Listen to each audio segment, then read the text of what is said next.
좋은 계절과 좋은 날, 무엇보다도 복된 주일, 또다시 여러분을 주 안에서 뵙게 됨을 기쁘게 생각합니다. 오늘도 하늘 아버지 앞에 잘 오셨습니다. 오늘도 주 앞에 나오신 여러분들에게 은혜와 평강이 함께하기를 축복합니다. 욥기서 결론을 이제 살필 차례가 되었습니다.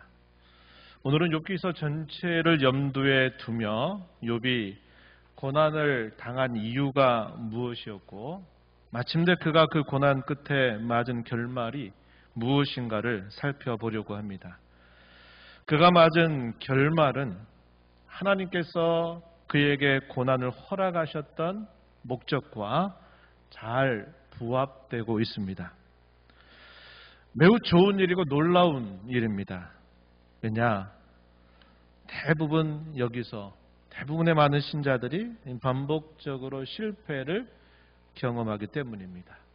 하나님께서 우리가 살아가는 인생 가운데 때로 역경과 시련과 어려움을 만나게 하시면서 하나님 우리에게 기대하고 목적하시는 것과 우리가 막상 그런 어려움과 시련을 우리가 겪어가면서 그 목적에 부합되지 못하고 도중에 또 쓰러지고 넘어지게 되는 경우들이 너무나도 많기 때문에 그러합니다. 우리의 설교 제목, 사탄의 시험과 욥의 신앙이라 이렇게 제목을 붙여봅니다. 오늘도 주시는 말씀을 통해서 하나님께서 여러분 각자에게 들려주시는 성령의 음성에 귀를 기울이시고 또 아멘으로 화답하고 또 여러분에게 하시는 말씀을 듣는 대로 순종의 걸음으로 나아가게 되기를 권면합니다. 우리는 지난 여러 차례 욥기서를 살피면서 교훈을 나누었습니다. 욥기서가 다루는 주제는 욥의 고난과 그 결말 그것만이 아닙니다. 더 나아가서 의인이 고난을 당하는 일, 악인이 때로 형통하게 잘 되는 일, 또 신앙의 회의감과 무력감이 다가오게 되는 일, 이 세상에 존재하는 악들, 재물과 소유의 문제, 건강과 생과 사의 문제 등 이 모든 것들을 다루신 하나님의 일하심, 이것이 욥기서가 다루고 있는 아주 묵직한 주제들입니다. 하나님께서 일하시는 그의 방식은 동시다발적이면서 차원적으로 다르게 역사하시는 것입니다. 이 부분에 대해서는 오늘 이야기는 하지 않겠고 기회가 되면 다루어 보도록 하겠습니다. 욥은 자신에게 닥친 고난을 풀어가면서 아래로부터, 즉 땅으로부터 혹은 자기 자신으로부터 하늘로 향하게 됩니다. 하나님을 바라보게 되는 것이죠. 하지만 사실상 그에게 닥친 고난은 어디로부터 왔느냐 했을 때는 하늘로부터 땅에 닥친 것이었습니다. 욥기서는 처음부터 사람 사는 세상에서 시작되는 것이 아니고 천상에서부터 시작됩니다. 천상회의가 이 욥기서 전체를 푸는 열쇠가 되고 있습니다. 다시 말하면 의인의 고난과 악인의 형통의 문제, 이 세상에 존재하는 악의 문제, 우리 인생에 만나는 수많은 문제들을 푸는 열쇠가 바로 천상회의에 있다는 것이죠. 고대 세계를 살았던 욥도 오늘을 살아가는 저와 여러분도 마찬가지입니다. 말하자면 오늘 우리가 이 세상을 살면서 만나는 수많은 문제, 역경과 시련, 인생의 문제들 또한 마찬가지로 우리에게서 여기서 풀리는 것이 아니라 결국은 하늘에서 풀린다고 하는 사실입니다. 그럼 이제 이 천상의 장면을 함께 살펴보겠습니다. 하나님과 천사들, 사탄이 함께 있습니다. 하나님이 이들 앞에서 공공연히 욥을 치켜 세우십니다. 욥기서 1장 8절 말씀에 보면 여호와께서 사탄에게 이르시되 내가 내 종 욥을 주의하여 보았느냐. 그와 같이 온전하고 정직하여 하나님을 경외하며 악에서 떠난 자는 세상에 없느니라. 하나님이 공공연하게 사탄을 향해서 욥과 같은 이런 신앙을 가진 사람이 없다라는 말씀을 하신 것입니다. 또 하나님께서는 또다시 이런 말씀 한번 반복하세요. 욥기서 2장 3절에서 사탄에게 역시 말씀하십니다. 내가 내 종 욥을 주의하여 보았느냐? 그와 같이 온전하고 정직하여 하나님을 경외하며 악에서 떠난 자는 세상에 없느니라. 똑같은 말씀하셨죠? 내가 나를 충동하여 까닭없이 그를 치게 하였어도 그가 여전히 자기의 온전함을 굳게 지켰느니라. 이렇게 하나님 말씀하십니다. 이 말씀은 욥의 신앙을 하나님이 인정하고 계시다 하는 사실이죠. 히브리서 11장 1절과 2절 말씀에서 이런 말씀을 우리는 확인합니다.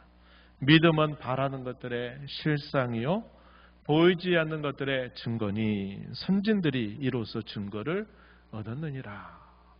믿음을 가진 자의 공통적인 특성 혹은 성격이 이와 같다. 1절에서 말씀하시고 2절에서 선진들이 앞선 믿음의 선배들이 이로써 믿음으로써 증거를 얻었다. 이 증거라는 말을 우리가 이해할 때는 하나님이 인정하셨다라는 말의 뜻입니다. 그래서 하나님이 욥의 신앙에 대하여 이렇게 공공연히 인정하셨다는 사실을 알려줍니다. 그러자 사탄은 하나님을 도전합니다. 욥의 신앙을 인정할 수 없다는 것이죠. 그도 다른 사람들과 다를 바 없다고 주장합니다. 그가 다른 사람에 비해서 신앙이 좋아 보이는 이유는 하나님께서 그에게 많은 복을 주셨기 때문이라고 말합니다. 그러면서 이 사탄이 도전하는 것이 두 가지였습니다. 하나는 재물과 소유의 문제고 또 하나는 생과 사, 곧 삶과 죽음의 문제입니다. 먼저 사탄은 하나님께 이렇게 도전합니다. 욥기서 1장 9절로부터 11절 말씀 한번 보시면 이렇게 기록하죠. 욥이 어찌 까닭없이 하나님을 경외하리까? 주께서 그와 그의 집과 그의 모든 소유물을 울타리로 두르심 때문이 아니니까. 주께서 그의 손으로 하는 바를 복되게 하사 그의 소유물이 땅에 넘치게 하셨음이니이다. 이제 주의 손을 펴서 그의 모든 소유물을 치소서. 그리하시면 틀림없이 주를 향하여 욕하지 않겠나이까? 이것이 하나님께 도전했던 이 사탄의 첫 번째 도전이었습니다. 다음으로 도전했던 내용은 질병과 질고의 문제, 삶과 죽음의 문제를 다루고 있습니다. 욥기서 2장 4절 5절 말씀에 기록됩니다. 가죽으로 가죽을 바꾸오니 사람이 그의 모든 소유물로 자기의 생명을 바꿀지라. 이제 주의 손을 펴서 그의 뼈와 살을 치소서. 그리하시면 틀림없이 주를 향하여 욕하지 않겠나이까? 이렇게 도전했습니다. 사실 하나님 앞에 사탄이 도전했던 이 두 가지 도전은 우리가 이 땅을 살아가면서 가장 큰 인생의 문제로 여기는 문제들이 된다 하는 것이죠. 사탄의 도전에 대해서 하나님은 그의 시험을 허용하십니다. 첫 번째 도전에 대해서는 욥기서 1장 12절에, 두 번째 도전에 대해서는 욥기서 2장 6절에 소개됩니다. 먼저 1장 12절 말씀에 보면 여호와께서 사탄에게 이르시되 내가 그의 소유물을 다 내 손에 맡기노라. 다만 그의 몸에는 내 손을 대지 말지니라. 2장 6절 가서 또 하나님께서 이렇게 사탄에게 말씀하십니다. 내가 그를 내 손에 맡기노라. 다만 그의 생명은 해야지 말지니라. 여기서 두 가지를 주목할 필요가 있습니다. 하나는 하나님이 사탄의 시험을 허용하신다라는 것이 무엇인가 하는 점입니다. 그것은 적극적으로 행하시는 것을 말하는 것이 아니라 하나님이 소극적으로 행하신다는 것을 뜻하는 표현입니다. 다르게 말하면 하나님이 드러나듯이 일하시는 것이 아니라 은밀하게 감추시듯이 일하신다라는 것을 우리에게 뜻한다는 겁니다. 그것을 두고 하나님이 방관하신다, 하나님이 방조하신다, 하나님이 침묵하신다라는 것으로 오해해서는 안 되고, 심지어 더 나아가서는 하나님이 이런 죄와 악의 원인자처럼 여겨서는 결코 안 된다 하는 점입니다.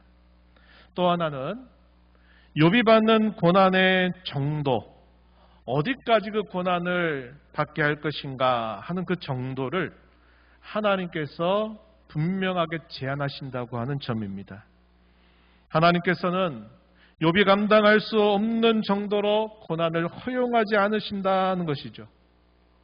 고린도전서 10장 13절 말씀에 이런 말씀이 기록됩니다. 우리 이 말씀 함께 읽어보겠습니다.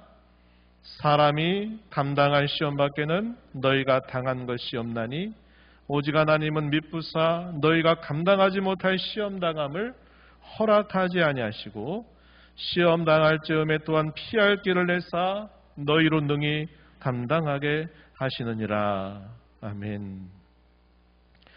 이 앞에 주어지고 있는 내용이 뭐냐면 이스라엘의 40년 광야 생활을 바울이 당시 고린도 성도들에게 그것을 상기시켜 주는 겁니다. 그들이 먹고 살 것, 마실 것, 입을 것 구할 수 없어서 계속 원망하고 불평하다가 그들이 하나님 앞에로 징벌을 받았던 여러 이야기들, 또 이방 종교에 빠져서 또 이방 신상에서 범하는 그 음란한 죄에 빠져서 죽게 됐던 일들, 광야 40년 생활 속에서 그들이 겪었던 많은 그 문제들에 대해서 쭉 나열을 한 다음에 너희가 감당할 시험밖에는 당한 것이 없다. 이 말은 옛 믿음의 조상들이 40년 동안 생활하면서 겪었던 그 모든 문제들, 그들이 감당할 수 없는 것들이 아니었다.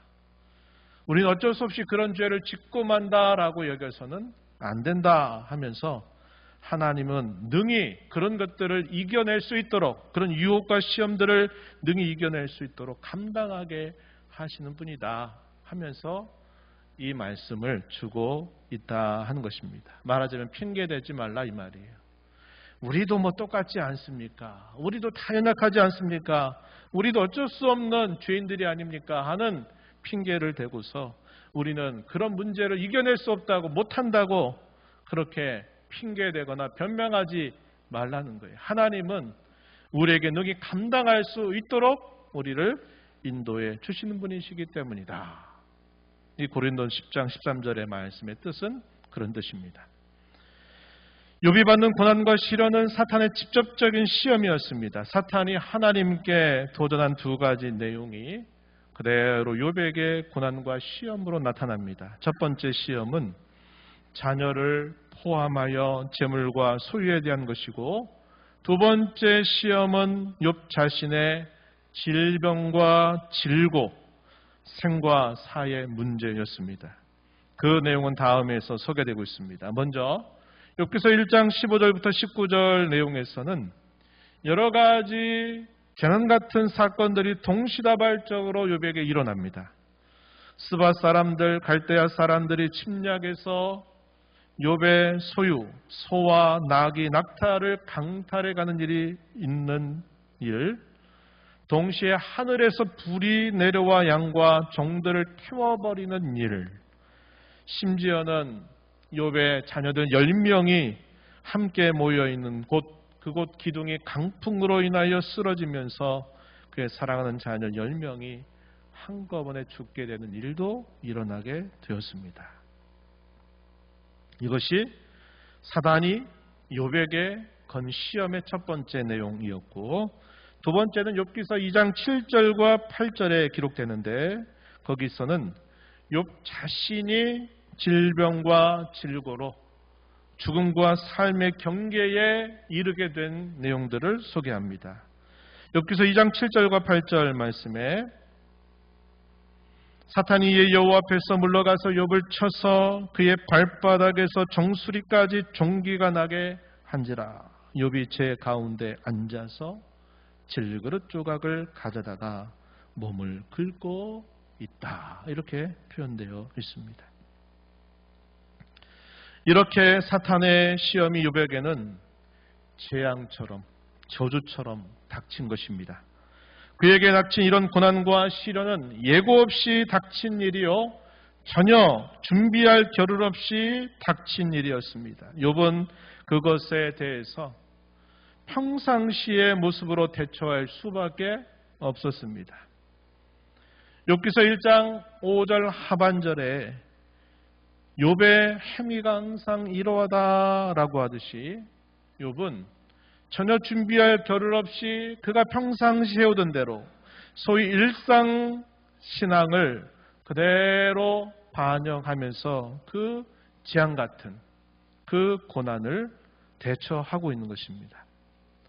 그의 일상신앙과 삶에 대해서는 욥기서 29장과 31장에 자세하게 소개가 되고 있으니까 여러분들이 혹 참고하실 수 있겠습니다. 욥은 평상시 가졌던 신앙으로 자신에게 닥친 사탄의 시험을 대처합니다. 사탄의 시험을 치르는 욥은 어떻게 대처했을까요? 누구나 시험을 치러보면 잘 풀어내는 문제가 있는가 하면 또 잘 풀지 못하는 문제가 있기 마련입니다. 그와 같이 욥도 잘 풀어낸 것이 있고 잘 풀지 못하는 것이 있었습니다. 먼저 그가 잘 풀어낸 것은 무엇보다도 자신의 마음과 입술을 지키고 하나님을 향한 그의 신앙을 의연히 고백한 것이었습니다. 이에 대해서 욥기서 1장 20절로 22절, 2장 10절 우리가 여러 번 살펴보죠. 그래도 다시 한번 보시죠. 대단히 놀라운 고백이기 때문에 한번 보십시오. 욥기서 1장 20절 이해합니다. 욥이 일어나 겉옷을 찢고 머리털을 밀고 땅에 엎드려 예배하며 이르되 내가 모태에서 알몸으로 나와 싸운 즉 또한 알몸이 그리로 돌아가올지라. 주신 이도 여호와시요 거두신 이도 여호와시오니 여호와의 이름이 찬송을 받으실지니이다 하고 이 모든 일에 욥이 범죄하지 아니하고 하나님을 향하여 원망하지 아니하니라. 소유와 재산, 심지어 자녀에 관한 이 일들을 겪었을 때 욥이 평상시의 실력대로 그가 고백한 내용이었다는 겁니다. 2장 10절에서 그의 질고 생과 사의 그 문제 앞에 그가 고백했던 말 2장 10절에 그대의 말이 한 어리석은 여자의 말 같도다. 우리가 하나님께 복을 받았은즉 화도 받지 아니하겠느냐 하고 이 모든 일에 욥이 입술로 범죄하지 아니하니라. 잘 풀어냈습니다. 아주 모범적으로 풀어냈습니다. 그뿐만 아니라 세 차례 그의 친구들과 계속되는 공격을 받으면서도 친구들로부터 계속적인 공격을 받으면서도 끝까지 견뎌내고 자신의 순전함을 지켜낸 것 역시 아주 잘 풀어낸 것입니다. 욥기서 27장 4절로부터 6절 말씀에 우리가 단적으로 그걸 이해할 수 있을 텐데요. 결코 내 입술이 불의를 말하지 아니하며 내 혀가 거짓을 말하지 아니하리라. 나는 결코 너희를 옳다하지 아니하겠고 내가 죽기 전에는 나의 온전함을 버리지 아니할 것이라. 내가 내 의를 굳게 잡고 놓지 아니하리니 내 마음이 나의 생애를 비우지 아니하리라. 죽으면 죽었지. 내가 가지니 의로움, 내가 가지고 있는 이 온전함을 나는 끝까지 지키겠다라고 결단하는 이 욥의 모습을 우리가 확인할 수 있습니다. 특히도 공격을 당할 때마다 그는 더욱더 하나님을 열망했습니다. 이것은 참 잘한 일이었습니다. 참 잘한 일이었습니다. 그 어느 누구도 욥처럼 자신을 코너로 몰아붙이는 공격 속에서 인내하고 자신의 마음과 태도를 지켜내고 신앙을 지켜낼 수 없을 것입니다. 이런 문제에 있어서는 너무나 그 시험을 잘 치러내는 욥의 모습을 우리는 알 수 있습니다. 하지만 그 역시 잘 풀어내지 못한 것이 있었습니다. 욥은 자신의 고난과 시련의 자리, 그 힘들고 괴로운 현장에 하나님께서 자신을 방관한 것 아닌가? 하나님은 자신의 이 문제를 침묵하신 것 아닌가? 내가 고난당하고 있는 그 현장에 하나님이 부재하신 것이 아닌가라고 말을 하기도 했고, 심지어는 하나님이 자신을 원수처럼 여기신다고까지 말하고 자신을 공격하신다라고까지 말한 부분이 있습니다. 이 부분은 욥이 하나님을 오해하고 있는 분명한 부분들이었다 하는 것입니다. 이런 문제에 있어서 욥 역시 연약함을 보이고 하나님의 그 모습에 대하여 그가 오해를 하면서 그런 문제를 풀어내지 못하게 된 것이었습니다. 마침내 때가 되자 하나님께서 욥과 친구들이 있는 그 현장에 나타나셔서 욥을 깨우쳐 주십니다. 그런데 이 깨우치시는 방법이 매우 특별합니다. 사람으로서는 도무지 알 수 없는 것, 대답할 수 없는 것들을 대답하라고 하나님께서 촉구하시면서 계속 질문을 계속 던지시는 겁니다. 그러면서 그 질문 속에서 하나씩 하나씩 어떤 말씀을 해주시는 것입니다. 그 내용이 어디 소개되느냐? 욥기서 38장에서부터 41장까지 길게 소개되고 있습니다. 몇 가지 한번 살펴보겠습니다. 욥기서 38장 2절 3절 말씀에 하나님이 이렇게 욥에게 말씀하세요. 물론 그의 친구들도 듣고 있습니다. 무지한 말로 생각을 어둡게 하는 자가 누구냐? 너는 대장부처럼 허리를 묶고 내가 내게 묻는 것을 대답할지니라. 이렇게 말씀하셨습니다. 하나님이 던져주신 한마디 말씀이 뭐가 있습니까? 2절 말씀에서 무지한 말로 생각을, 우리가 읽은 본문에서는 이치를 이렇게 표현했어요. 이치 같은 말입니다. 무지한 말로 이치를 어둡게 하는 자 누구냐? 누구에게 들려주시는 말씀이죠? 욥에게 하나님이 들려주시는 말씀입니다.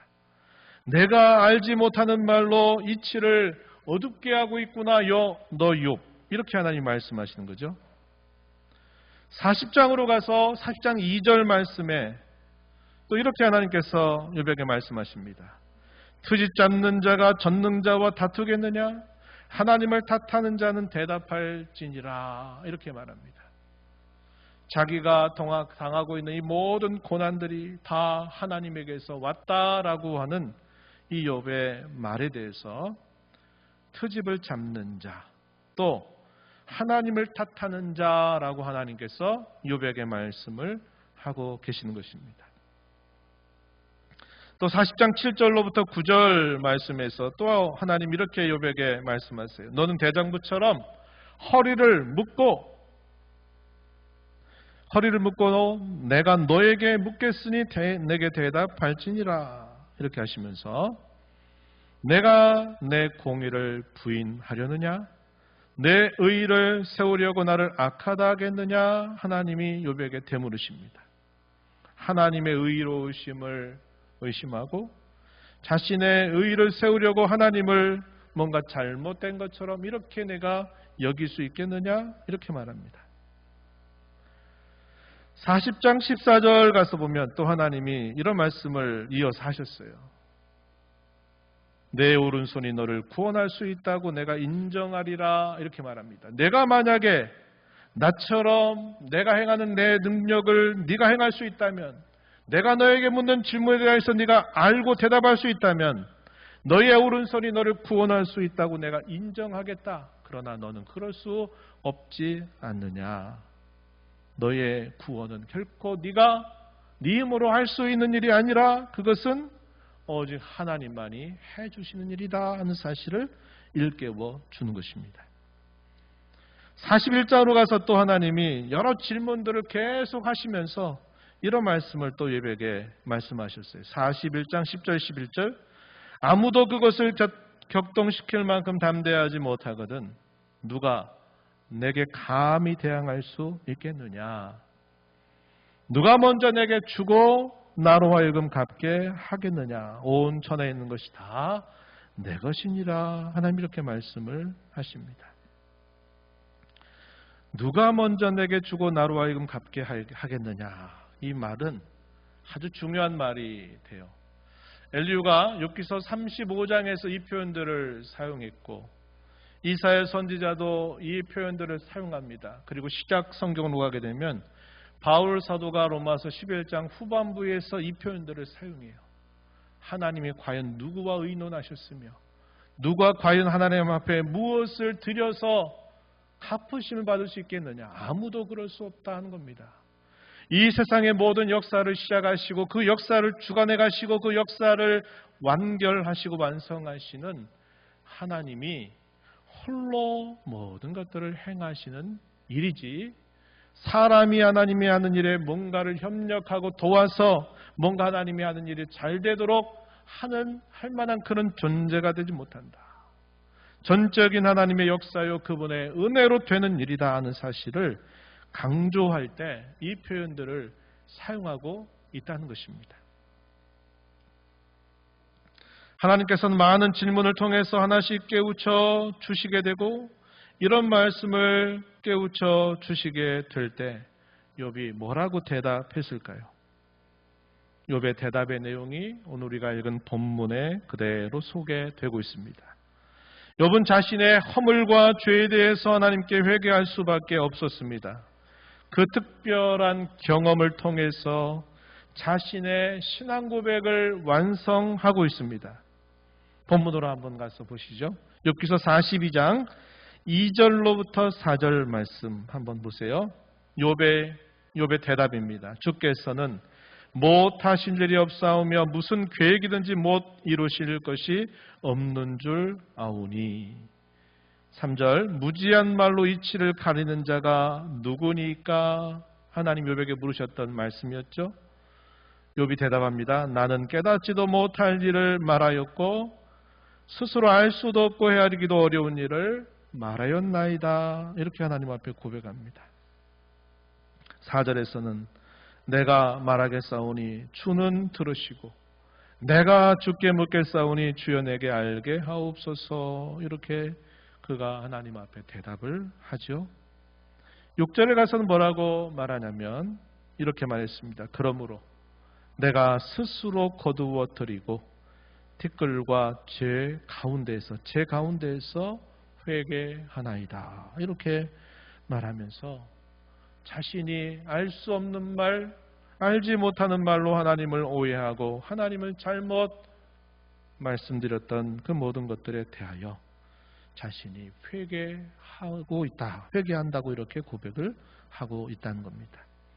그러면서 그가 어떤 신앙 고백을 했습니까? 42장 5절 우리 함께 읽어보겠습니다. 시작. 내가 주께 대하여 귀로 듣기만 하였사오나 이제는 눈으로 주를 배움나이다. 욥이 고난을 당하기 전 고난을 겪고 나서 그가 마침내 깨닫게 된 사실을 이렇게 표현한 겁니다. 내가 주님을 대하여서는 옛적에는 귀로 들은 것 같았지만 이제는 눈으로 주님을 배웁습니다. 이렇게 고백하면서 하나님을 더 깊이 알게 된 그 자신의 완숙한 신앙 고백을 표현하고 있음을 보게 됩니다. 욥의 이런 모습을 통해서 우리는 이걸 깨닫습니다.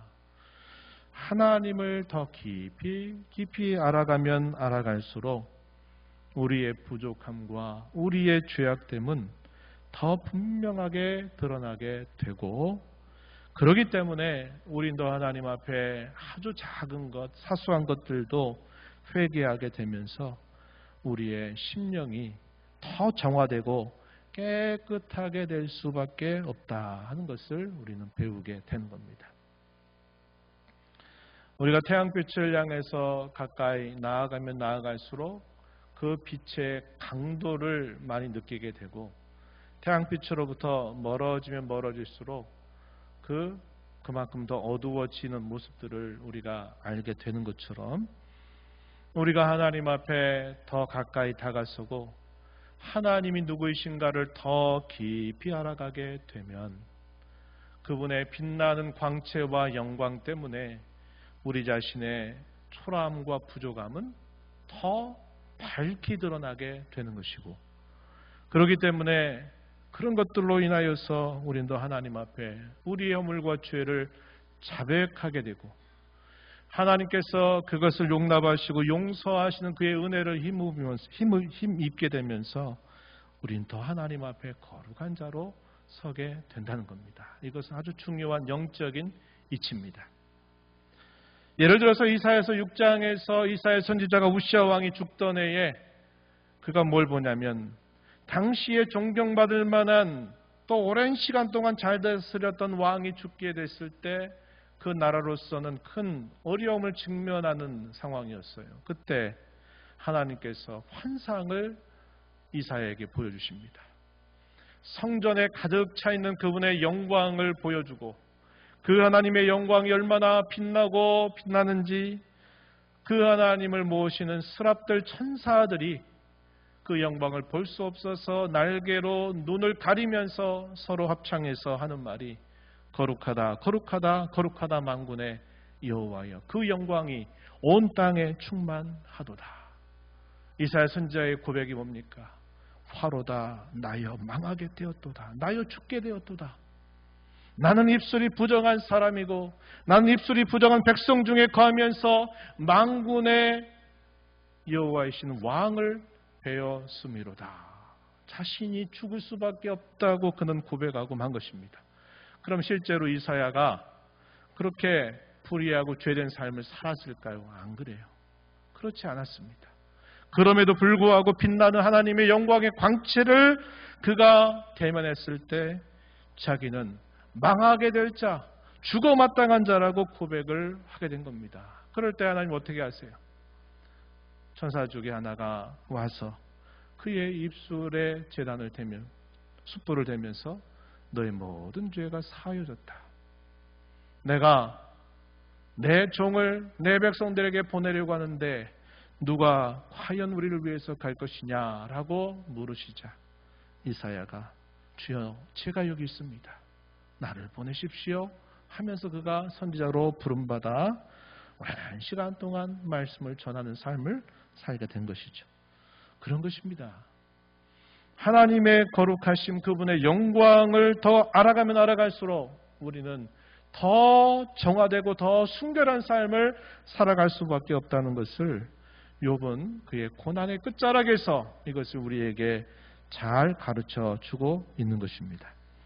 우리는 지금까지 사탄의 시험과 그 시험을 치르는 욥의 신앙과 결말을 함께 살펴보았습니다. 이제 이 말씀을 오늘 우리에게 몇 가지로 적용하기를 권면하고자 합니다. 첫 번째, 욥이 치른 시험은 오늘 우리에게도 계속된다는 것을 마음에 새기자고 하는 것입니다. 욥이 치른 시험이 오늘 저와 여러분에게 던져주는 질문과 도전은 똑같습니다. 여러분 한번 잘 들어보시고 한번 답변해 보세요. 마음으로 답변해 보세요. 과연 당신은 무엇 때문에 하나님을 섬기고 있습니까? 당신은 하나님께서 재물과 부와 소유를 취해가신다고 해도 심지어 사랑하는 자녀들을 데려가신다고 해도 그래도 당신 하나님을 섬기시겠습니까? 당신은 질병과 질고 생과 사의 갈림길 앞에서도 여전히 하나님을 섬기시겠습니까? 당신은 하나님을 섬겨서 도대체 무엇을 얻으려고 하십니까? 당신이 하나님을 섬기는 목적이 무엇입니까? 바로 이런 질문을 오늘 우리에게 동일한 질문을 던지고 있다 하는 것입니다. 나는 과연 무엇 때문에 하나님을 섬기고 있는가? 내게 가지고 있는 재물과 부와 소유를 하나님이 혹 취하신다 하더라도 나는 그래도 하나님을 섬기겠는가? 질병과 질고의 문제, 누구도 피해갈 수 없는 이 문제 앞에 생과 사의 갈림길 앞에서도 나는 여전히 하나님을 섬긴다고 나는 그렇게 고백할 수 있는가? 이러한 많은 질문들은 여전히 오늘 저와 여러분에게 던져주는 질문이요 도전이 된다 하는 것입니다. 아멘으로 응답하시기를 진심으로 축원합니다. 이런 질문과 도전에 대해서 우리가 응답하기 위해서는 구원의 은혜, 하나님의 사랑을 알아야 합니다. 이것 없이는 이 시험을 제대로 치러낼 수 없는 것입니다. 하나님의 사랑과 은혜에 대한 확신, 감사, 감격을 우리가 회복해야 될 이유가 바로 이것입니다. 이것 없이 하나님을 섬겨서 복받겠다고, 하나님을 섬겨서 행복하겠다고, 하나님 섬겨서 내 인생의 문제를 그저 잘 해결해서 행복하게 살겠다고 하나님을 섬기는 것은 이 시험을 절대로 통과할 수 없다 하는 것입니다. 두 번째, 시험을 통과하느냐 통과하지 못하느냐에 따라서 결과가 너무도 다르다는 것입니다. 우리가 학교에서 시험을 치르는데 그 시험을 통과하지 못하면 또다시 그 시험을 치러야 할 때가 있는 것처럼 그 시험은 계속 될 것입니다. 시험을 통과하지 못하면 우리의 신앙과 삶은 침체의 늪에 빠져들게 될 것입니다. 잘해봤자 제자리 걸음 정도 칠 것입니다. 신앙의 본질에 들어오지 못하고 늘 신앙의 주변만 언저리만을 맴돌고 말 것입니다. 그리고 또다시 똑같은 시험을 치를 때가 분명히 올 것입니다. 그러나 만약 시험에 통과하게 되면 더 견고하고 확고한 신앙, 하나님을 기쁘시게 하는 신앙, 혹은 하나님께 영광을 돌리는 신앙이 되고 하나님과 더 깊이 교제하고 동행하는 삶이 될 것입니다. 마지막으로 고난과 시련, 역경의 시험을 잘 치르기 위해서 어떻게 해야 할까요? 저는 여러분들에게 두 가지를 권면하면서 마무리하고자 합니다. 하나는 어떠한 상황 속에서 연약해서 흔들릴 수는 있다 하더라도 우리 주님, 고난과 영광의 주님을 끝까지 붙들자고 하는 것입니다. 그분이야말로 저와 여러분에게 가장 자비하시고 긍휼히 여기시는 분이심을 알아야 합니다. 야고보서 5장 11절에서 이렇게 말합니다. 보라, 인내하는 자를 우리가 복되다 하나니 너희가 욥의 인내를 들었고 주께서 주신 결말을 보았거니와 주는 가장 자비하시고 긍휼히 여기시는 이시니라. 이렇게 우리에게 말씀해 주고 있습니다. 그분은 우리를 붙드실 능력이 있는 분이실 뿐만 아니라 우리를 친히 붙들어 주시겠다고 약속하셨습니다. 우리가 잘 알고 있는 다음에 몇 구절들을 한번 살펴보시죠. 이사야서 41장 10절입니다. 이렇게 말씀합니다. 두려워하지 말라. 내가 너와 함께함이라. 놀라지 말라. 나는 내 하나님이 됨이라. 내가 너를 굳세게 하리라. 참으로 너를 도와주리라. 참으로 나의 의로운 오른손으로 너를 붙드리라. 43장 1절로부터 3절 앞부분에서는 또 하나님이 이렇게 약속하십니다. 우리 이 구절 함께 읽어볼까요? 함께 읽어보겠습니다. 야곱아, 너를 창조하신 여호와께서 지금 말씀하시느니라. 이스라엘아, 너를 지으신 이가 말씀하시느니라. 너는 두려워하지 말라. 내가 너를 구속하였고 내가 너를 지명하여 불렀나니 너는 내 것이라. 내가 물 가운데로 지날 때 내가 너와 함께할 것이라. 강을 건널 때 물이 너를 침몰하지 못할 것이며 내가 불 가운데로 지날 때 타지도 아니할 것이요 불꽃이 너를 사르지도 못하리니 대전하는 여호와 내 하나님이요 이스라엘의 거룩한 이요 내 구원자임이라. 아멘. 46장 3절 4절도 역시 그러한 표현들을 말합니다. 한번 들어보십시오. 야곱의 집이여 이스라엘 집에 남은 모든 자여 내게 들을지어다. 배에서 태어남으로부터 내게 안겼고 태에서 남으로부터 내게 업힌 너희여, 너희가 노년에 이르기까지 내가 그리하겠고 백발이 되기까지 내가 너희를 품을 것이라. 내가 지었은즉 내가 업을 것이요 내가 품고 구하여 내리라. 아멘. 이러한 말씀들은 우리가 많이 들어본 말씀이고 읽어본 말씀이에요. 이 말씀들이 우리에게 주는 약속이 뭡니까? 하나님이 우리를 붙들어 주신다는 거예요. 강력하게 붙들어 주신다는 겁니다. 그래서 우리는 어떠한 상황과 어떠한 형편 속에서 때로 연약해서 순간 흔들릴 때가 있을지라도 우리는 우리를 붙드실 그 하나님을 끝까지 인내하며 붙들고 나가야 된다 하는 것입니다. 또 하나는 일상신앙에 힘쓰자고 하는 것입니다. 욥의 모습을 통해서 우리가 매일매일 살아가는 일상을 어떤 신앙으로 어떤 삶으로 살아가느냐는 것이 중요하다는 것을 배웁니다. 일상신앙과 일상생활에서 하나님과 교제하는 삶이 결핍이 되고 하나님과 동행하는 삶을 살지 못하게 된다면 우리는 어려움과 시련을 만날 때 그 시험을 치르게 될 때 어떻게 될지는 너무나도 뻔한 일입니다. 오늘 지금 여기서 잘하지 못하면 내일 거기서도 잘 못할 것입니다.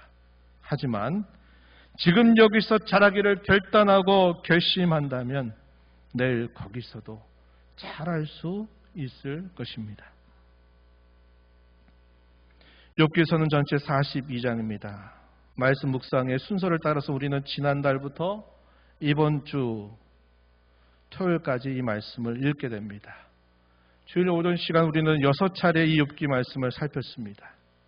우리 인생에 대해서 되돌아보게 하고 되돌아보고 남은 인생을 어떻게 살아야 할지 여러 가지 교훈을 우리가 함께 받았습니다. 이제 우리가 그 시험을 치를 차례입니다. 과거는 잊어버리십시오.